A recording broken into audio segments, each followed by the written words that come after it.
Welcome to today's episode. I'm so excited to have Lynn Power on the podcast with me today. She is a powerhouse. She has created clean beauty products. She has a candle company and a collab community where they are all about clean products. And the conversation that we have about clean products, building multiple businesses at one time, managing it, also managing her cancer, and how to get past it all and still build something great. It's a conversation you don't want to miss. Let's get into it right now. Lynn, welcome. I'm so excited to have you on the podcast today. Let's start off by telling everyone what it is that you do right now. I know we're going to get into some really cool stories, but what are you doing right now? Right now, I am focused on Black Friday, Cyber Monday for my clean premium hair care brand, Masami.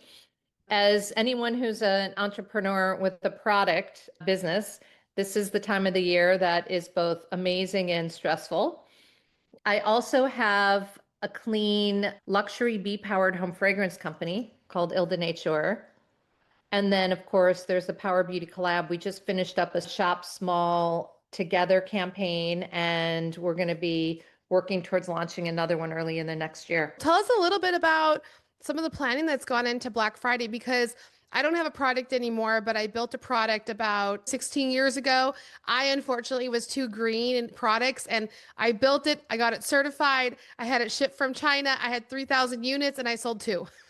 Oh no, you're not alone. There's so many entrepreneurs that I meet, especially in the beauty business, who think, I have this great idea to make this eczema skin cream or whatever it is, or menopause thing. They have these issues. Yes. They'll make the product. The product is excellent usually, but then they forget that just getting the product made is the beginning. You have all the work to do to actually promote it. For Black Friday, there's a lot of things you got to think about. The first, obviously, is the offer. It's tricky as a premium brand. I am of the mindset that I'd rather give away something for free as an additive versus a discount. Yep. I think that is a little bit more in line with our values and our ethos. And I feel we want to reward people from buying something directly from us, and not from, even though I love all of our affiliate partners and our Amazon, and we're on Walmart and we're on Target and all those places, and it's great. The reality is, for a small business, it's much more profitable to buy directly from the small business for them. I try to make it a little bit more enticing by offering a freebie on our site that you can't get anywhere else. That's what we're doing. We had to get our offers all figured out and get what are we doing on Amazon? What are we doing on Walmart? All those different places. And then, of course, the emails. That's probably the most important thing, is getting all your emails and your social posts all sorted out and lined up. And I use a scheduler, which is a huge lifesaver for my social media. And this is the trade-off. Even though people will tell you best practice is to post unique content, no, you can't. I'm sorry. You don't have 1,000 hours. There's no way to do it all, especially because you have a product. You have different things you have to do, and across all the platforms. Could you imagine trying to create content for all those platforms? Narrowed it down to one. I'm tired of all of them. I'm on YouTube and I use Instagram as breadcrumbs. I'm posting my YouTube shorts on Instagram now. It's too much to do it. But this is the hack. I use an app called Marky. Occasionally they're on AppSumo, which is a great place to get apps at a discount. If anyone doesn't know that. Oh, wow. It schedules on Instagram, Facebook, TikTok, Pinterest, LinkedIn, and X. I hear you when you're like, you narrowed it down. But if you could make one post and it goes all those places, to me, that's a game changer. And you can set up your calendar to post every day or a few times a week, and then you can schedule the post, and it does the AI, generates the ideas and the copy for you. I spend a few minutes tweaking. It's much faster. I would be screwed without this. I love it. And going back to the planning a little bit, right? Were you planning 6 months before Black Friday is coming? Were you a year from last Black Friday to now? Because I think a lot of people don't give enough time for planning. They'll say, I'm going to run a Black Friday special, and it's 2 weeks to Black Friday. Talk a little bit about the planning. You do need a month, I would say. What I do is in the beginning of the year, because my business has been around now for 6 years, right? What I do is in January, I have an email content document where I have all the emails I send out every week. And I will basically try to populate that using the things that I know I'm going to be doing. I know I'm going to do a Black Friday sale. I know I'm going to be doing a Valentine's thing. And then there's certain holidays too. There's Clean Beauty Day. There's that kind of stuff. I basically copy last year's and I make a new document. And then I also evaluate the offers and go, okay, this Black Friday, I tried something different. It wasn't as good as last year. So you know what? I'm going to tweak it and I'm going to make it X. It's always being iterated, but that way I've got some framework, because otherwise, if it's all in here, menopause, chemo, it's out. It doesn't stick. I have to have some discipline. And then I go back to that calendar every week and it's okay, I'm going to tweak this, I'm going to do that. But it reminds me of, okay, this is the stuff you got to be working on for the next month. It's your flow. You got to plan for some of this stuff. You can't randomly be, let's do it today. I guess you could, but that's like a heart attack waiting. If I don't have anything to do, it freaks me out. What am I missing? That's not good because there's always something to do. There is, but I have been a go for the last 10 years. I have another business that I built crazy big. I sold over $100 million in sales, Wow. but I didn't work on myself. And my nervous system got broken and I was in fight or flight and I'm stuck. So now my new thing is, can I sit without go? It's hard. So sometimes I sit with myself and there's nothing I have to do right now. It's okay. Because otherwise I'll find stuff that I always have to do. Because running a business, Always stuff to do. there's always something to do. There's I want to never- tweak a yeah. landing page. I want to change some Yeah. copy. I want to change. There's so much to always do. Can I sit without thinking about it? My new thing is I sit at coffee shops because I work from home. I'll go, I get a coffee and I try for 10 minutes. No phone, no nothing, watching people, sipping my coffee, trying to let thoughts come in and out and be calm. It's hard, but I'm working on it. In that vein, my life hack around balance, because that is a Yes. real problem for entrepreneurs. You can get burned out if you're not careful, and it can Yeah. creep up on you. Yep. It's not always obvious. So my husband and I actually bought an apartment in Italy last year. Yay. And it's funny that you brought up the coffee thing because they don't get coffee to go there. No. You're expected to sit down, take those 10 minutes, enjoy it. And then my husband will order another one because they're about this big. And they're super good. They're really good.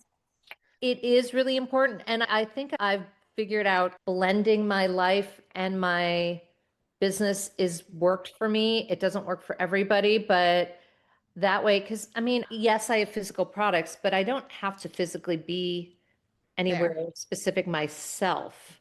Yes. I can do all my emails and stuff from anywhere. That has made it a little bit easier for me to step back and look big picture Yeah. at, do I want to be doing this with my life? Because this is the other thing, and maybe you're a unicorn, but for most businesses have very unrealistic expectations about when they're going to exit.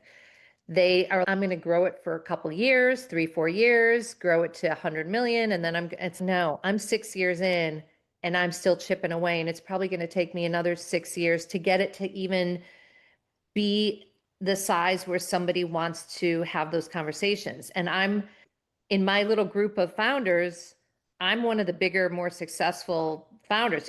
You have to have that reality check and the perspective, because if you go into it thinking it's a couple years, you're going to be really disappointed. And then you're going to feel like you're on a hamster wheel. And then you're going to be constantly, what I try to tell people is don't think of it that way. Enjoy the journey, because the journey is actually really fun. If you're not enjoying the journey and you're only focused on cashing out, you're going to be miserable for 10 years. Yeah. And I call it shadow success. You think that you're in success, but you're in anti-success, the shadow of it. And it feels right. And everyone's like, you're so successful. You're like, why do I hate my life? Why do I hate working Mondays? Why is it so hard? Why am I procrastinating? And you start seeing all these things. And that's because you think you're in it, but you're not. It feeds on fear.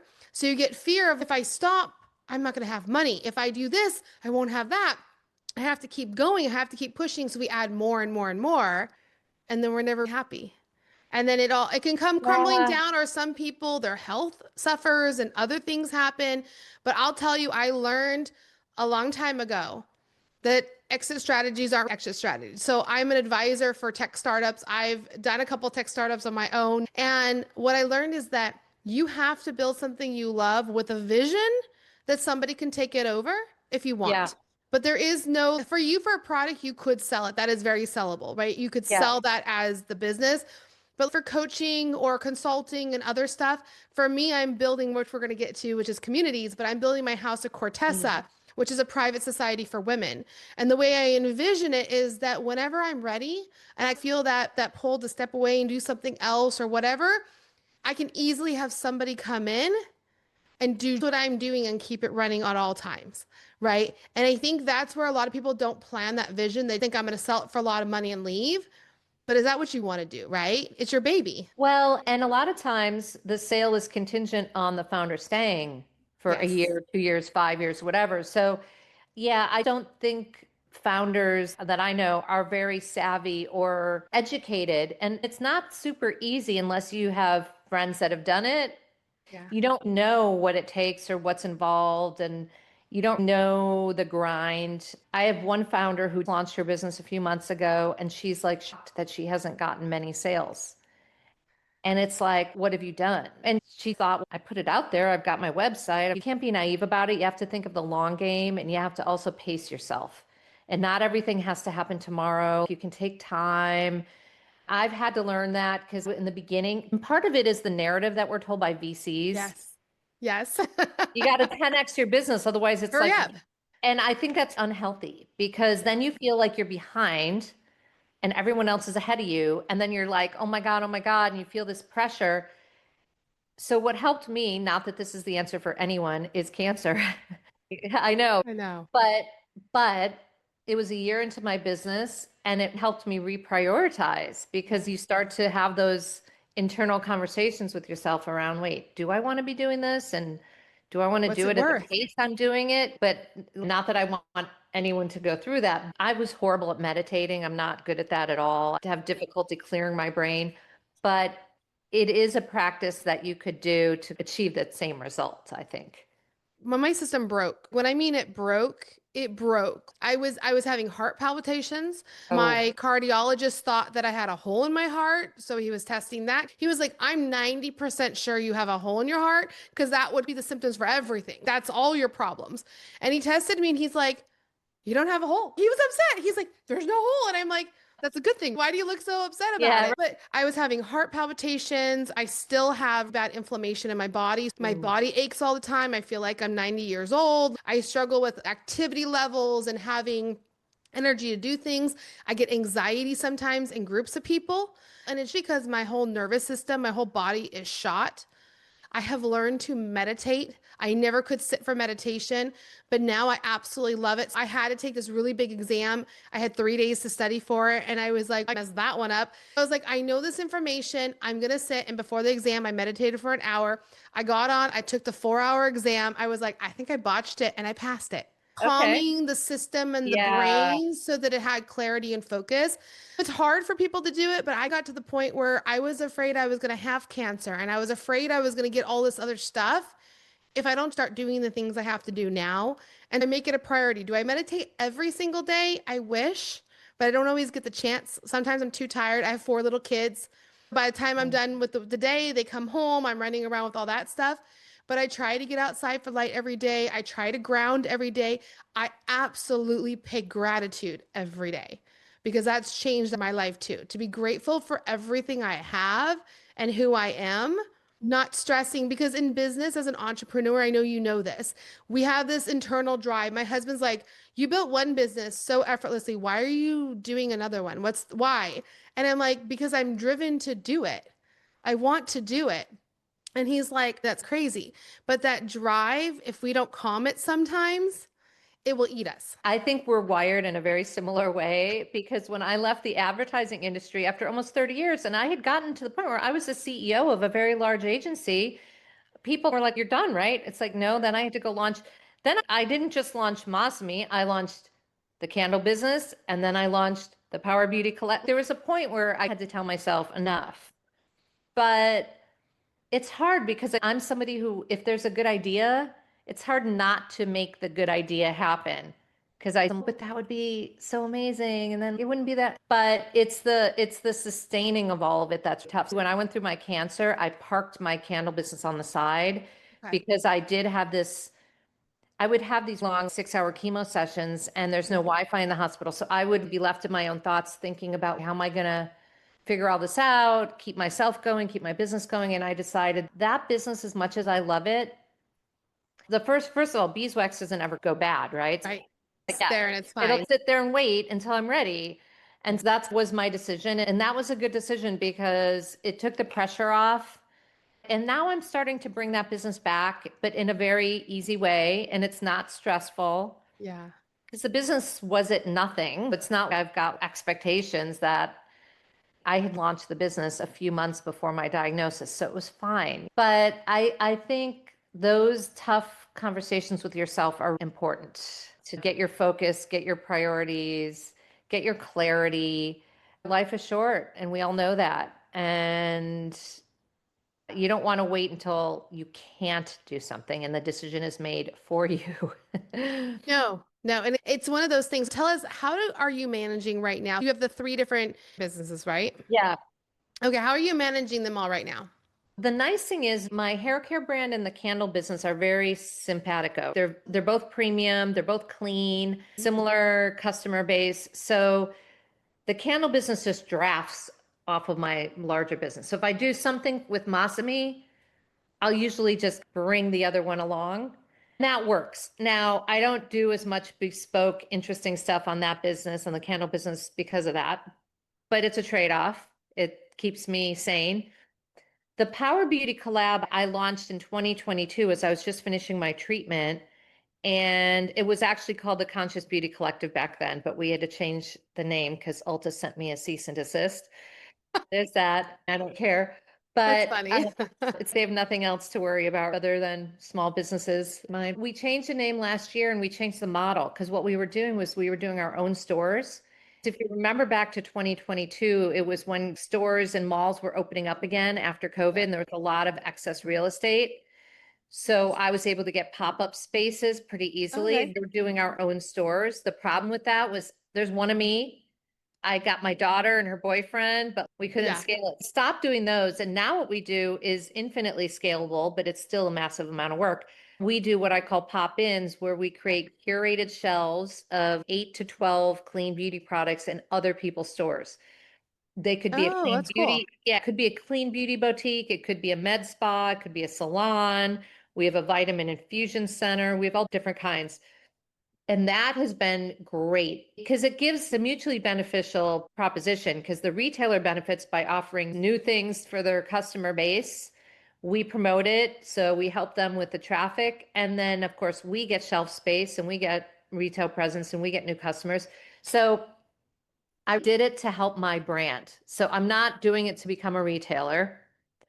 I do it in service of Masami, my hair care brand, because it was an effective way to get my brand on shelves. So that's why I do it. So all my businesses are intertwined. If they were separate businesses that were their own lanes, and I wouldn't be able to do that. Yeah. I run my other business I run is so separate from this one.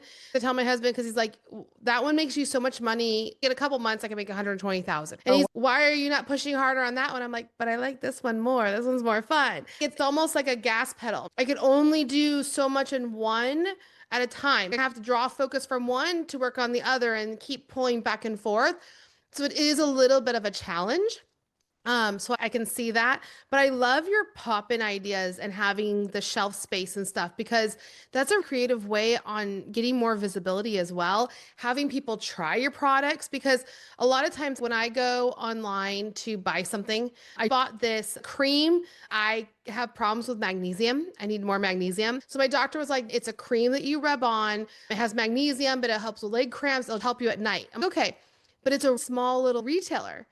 And I kept going back to her, are you sure it's safe? Are you sure it's good? I'm always hesitant on something that's small and I haven't seen it yet. Is it good? Is it not good? Can I return it? What are all the policies? So having a little pop-up store where people can see more. And I know Yeah. you said you're in bigger stores as well too, but just getting it out there if someone hasn't seen you yet, I think it helps a lot. I definitely think it helps a lot because people are skeptical Yeah. and there's so much beauty. It's such a saturated market that, yes, you need people to try it. And we have very high repeat and very high loyalty. So when people try our products, they tend to love them. By the way, there is one of our brands is makes a magnesium Okay. spray that you Okay. spray on the bottom of your feet before you sleep. And I started using it and it's magic. It's Yeah. weird. Yeah, I like it. Okay. Send me the link. I like it. Yeah, magnesium. So because I don't detox and I struggle with all of that, what happens? I have electrolyte imbalance, so I take strong electrolytes as well, but my magnesium's off, my potassium's off, so everything's off. And if I don't get enough magnesium, I had about 2 years ago, I had my abdominals repaired, so they're sewn up. On my one side of my abdominal, only the one side will cramp so bad. If you've ever had your abdominals cramp, Oh, it yeah, is the that's worst really feeling. painful. It's painful. And I'll be sitting with people and all of a sudden I'm like, oh, and they're like, are you okay? I'm like, mm-hmm, mm-hmm. I have to let it relax. So I have to make sure I get enough magnesium in my body. And that's been a struggle because a lot of the pills hit my Yeah. digestive system and my digestive's like, nope, I want nothing to do with it. And I get really sick. I'm just trying different ways, but I will try that spray because I need something that gets in there and makes me feel good because I need the magnesium. Yeah, and it does help you sleep. Yeah. There's another thing I started taking, which I really like, also one of our brands. It's a cacao spread for hormonal balance. Okay. It's cacao and almonds. It's delicious. You take 1 spoon a day. And I found that it definitely just, because the thing is, as you get older, I'm 58 and I went through chemo-induced menopause. So it was overnight. Yes. There's stuff that you don't know. Is it my cancer coming back? Yeah. I have aches and pains. Is it just because Mhm. I'm old? Is it menopause? Is it something Yeah. else? You just don't know. There's a lot of that. I started taking that. It's called Nishi, Neeshi. It's a cacao supplement. And it's actually really good for my daughter who's 22, bad cramps, Hmm. anyone who's got hormonal imbalance. It does seem to help even things out a little. I sleep better. Yep. I sleep really well now, and that wasn't the case a few months ago. We have we also have some brands that do a magnesium lotion. Hmm. One of our brands has that as well. A lot of the brands in the collab are products that people made because they were solving their own problems. We do have a couple menopause skincare brands because that's another thing. People don't realize when you start going through menopause, you get breakouts like you're a teenager. Because again, the hormone fluctuation, you're like, what is going on? Why is Yeah. my skin breaking out? This is crazy. And then for your hair starts to thin, it gets brittle, it gets dry. That's why a lot of my customers tend to be older, women over 40 who color their hair, which I do Yes. still, Hmm. but you need the hydration. I don't want my hair to be hydrated but flat. I don't want it It's weighed down. like some of them is so much that it gets greasy. So I Yeah. do that because I have a big problem with cortisol. And so I have a lot of estrogen and I'm struggling with progesterone and some of the other stuff. That all comes down to my nervous system and breaking everything. But my hair got thin and I'm going to do, because I used to have super thick hair. I'll try some of these products. And then I had oil on my hair and I'd put my hand through and be like, ew, that's gross. I've been on a journey of trying new stuff that keeps it soft and healthy, but not weighing it down and oily. Yeah, that's what we wanted to solve because Yeah. hydration is usually the root of most people's hair issues. Yeah. But like you, my hair is very thin. So if I used a hydrating shampoo, it would literally just be Yeah. flat. It would completely flat. It would look limp. It would look dull. It would look greasy. It took us about 10 years to figure out how to make our formulas because it's a little bit of an oxymoron. It's hydration, but weightless. Yes.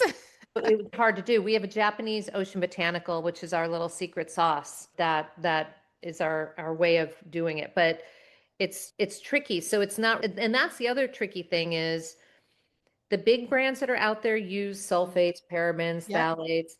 They don't want to educate around why your How hair bad they shouldn't are. be squeaky clean from the sulfates and all Yep. bad they are because that's what's in their That's product. what I was going to tell you. I want to get into the clean conversation Yeah, because you start looking at stuff. And when my doctor sent me all the lists of stuff to make sure I avoid that I'm not using these things, I looked back at her and I'm like, that's in everything. And she's like, no, you it's have in a to do lot. clean products. And let's talk about that. Yeah, so most people don't realize that in beauty, there is a crazy amount of toxic ingredients in our products, much more so in the US than in the Yes. EU. The EU bans about 1,300 or so, I believe. The EU here in the US, 11, 13, maybe Yeah. 20, depending on your state, because California has a few more, but it's shocking. So here in the US, you can find almost over 90% of hair care products still have either sulfates, phthalates, or parabens. All have been known to create endocrine disruption, allergies, irritation, skin issues, or even cancer.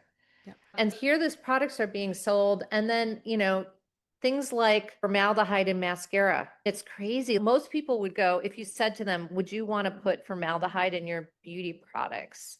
They're I like, think no. most people would say no, right? But it's in most mascaras. Things like that. Petroleum.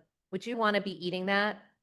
It's in your lipstick. It is important because this stuff, some of it accumulates in your body over time. Yeah. And I don't know what caused my cancer. It was not genetic. I was not hormone positive.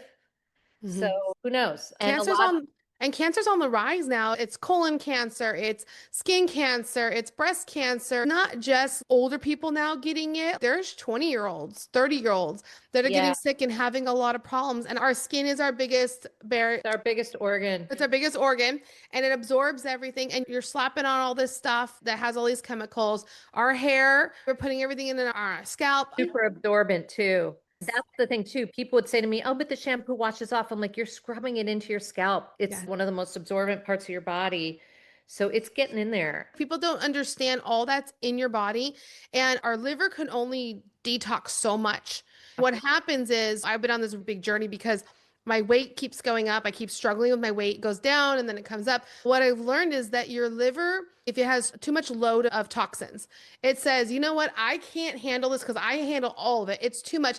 I'm going to throw it into fat cells and store it for now because I can't deal with it. And that's telling you that your liver can't handle it. It can't keep up. It's not Yeah. functioning right. And a lot of people don't realize that there's such a big toxic load that a lot of people's livers, that's why they have fatty liver. It can't handle all the stuff that it's doing.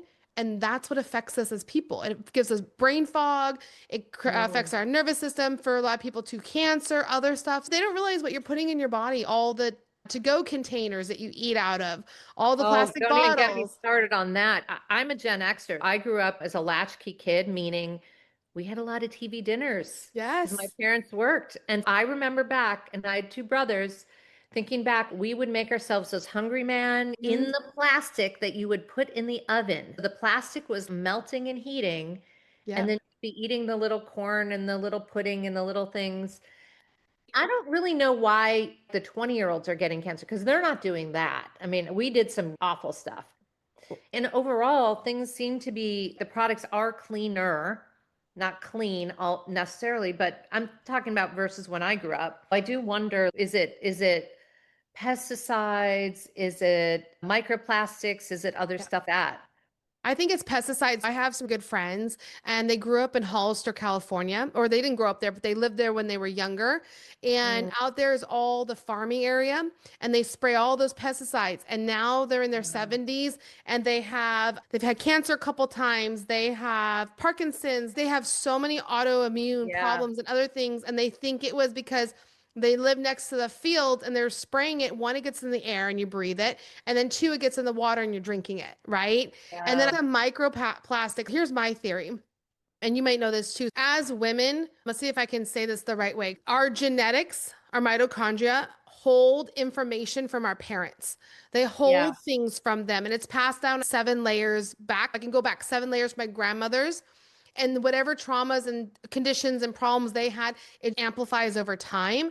And I think if you take that history, because we weren't healthy, right? My Right. mom's not the healthiest. My grandmother was definitely not healthy. And I don't even know past that. If you take that and you add the microplastics that we're consuming and it's all around us all the time, I think it's a double edged sword.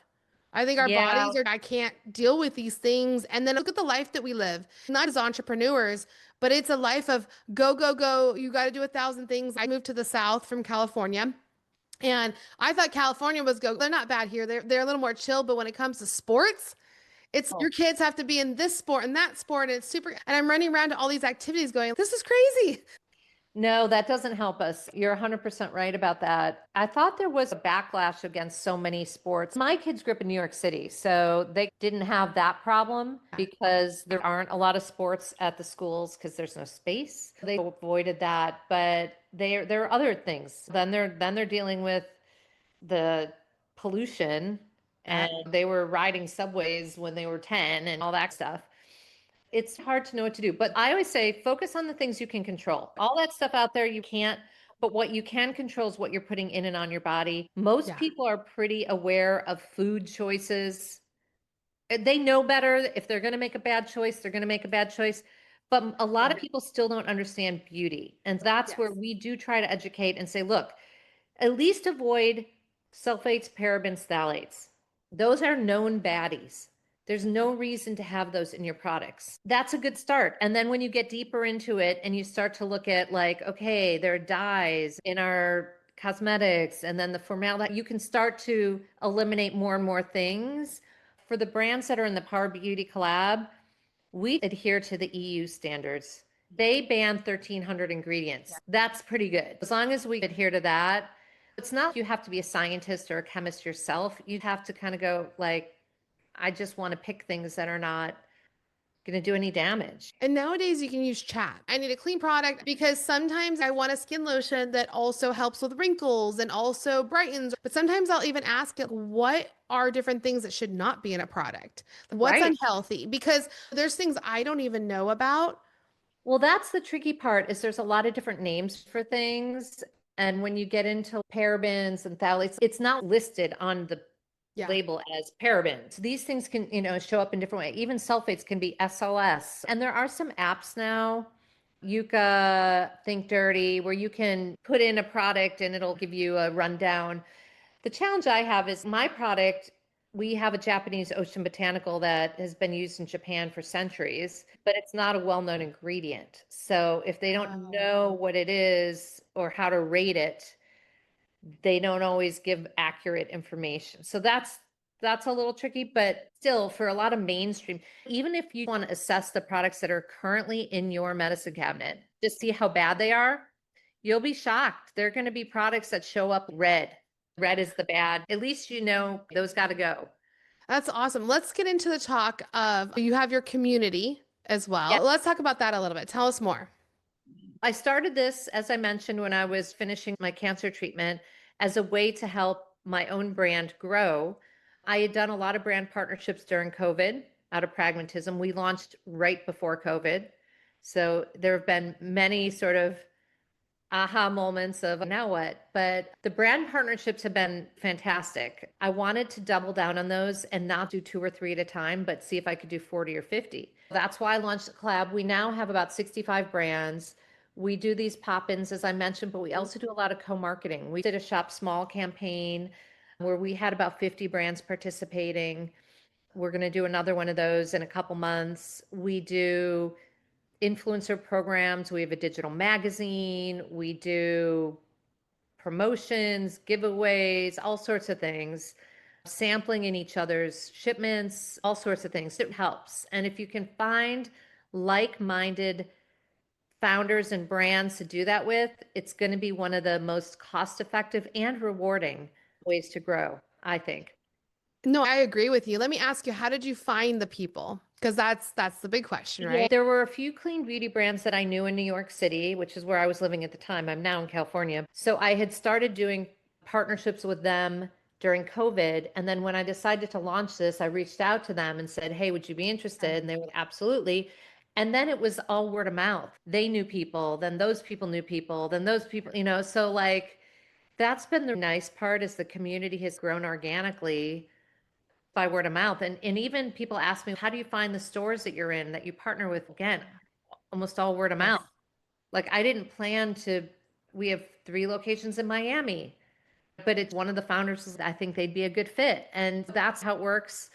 Those partnerships are not forever, but if the 3 months goes well, we extend.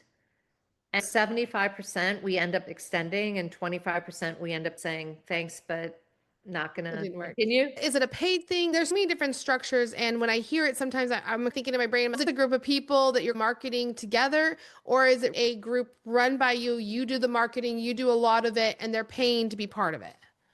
They pay to get into the pop-ins, and then all the Okay. marketing we do around it is gravy. And I try to price it the way I would as my own brand, because there are a lot of pop-ups that you can buy into that are 1,500 a month, 2,000 a month. Maybe you can find one that's 1,000 a month, 900 a month. Ours are more between 100 and Oh, wow. $250 a month, depending on the store and location. And we pay our partner rent, and that's a big incentive for the partner to promote us and to sell our products. And then it's essentially consignment. It's affordable for the brands. They get a lot of Yeah. marketing out of it. I come at it as a brand myself. I don't make money off of the community. What I get out of it is my products go in every single shelf. That's what I get out of it. And that's been huge for me because I get exposure, sales. There's lots of things you can do without it being super expensive. If somebody wanted to do it for money, I mean, there are a lot of founder communities where you can pay in and get support and membership and all that. And that's great. And if you need that extra help, awesome. There are plenty of those. If you're looking for more of a marketing thing, it's not that hard to set up and to do. And now that I've got the playbook down, Yeah. we launch every month or two, I'm launching a new one.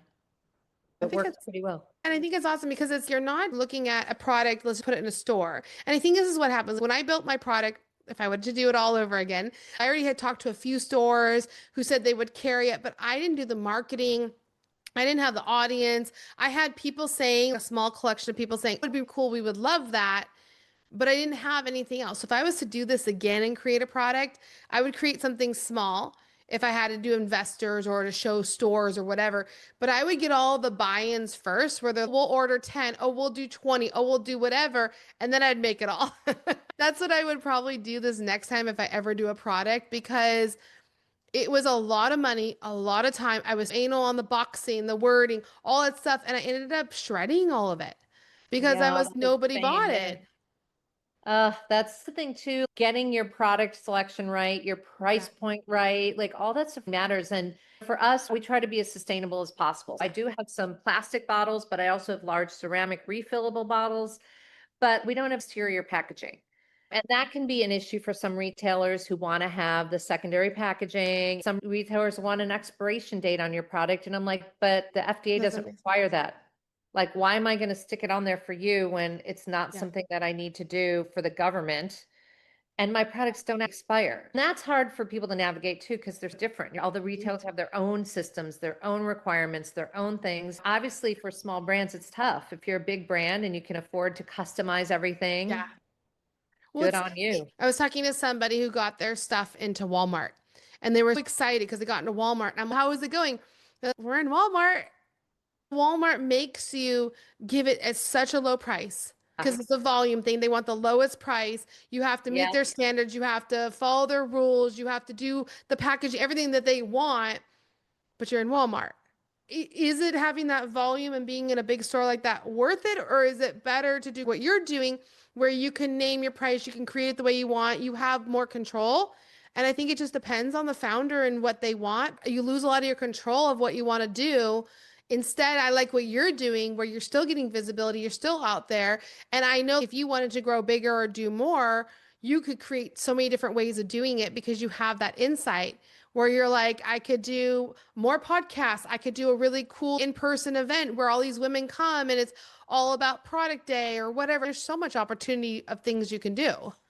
Yeah, I think that is super smart because we have some founders that got into a Sephora, an Ulta, a Walmart, a Target, and it almost bankrupt them Yeah. because the problem is if you're small and you're not a known brand and you don't have the capital to be doing a lot of awareness building, you're going to sit on the bottom shelf and you're not going to meet their velocity and you're going to get kicked out. They're not going to reorder. And then you will spend all this time and money to get in.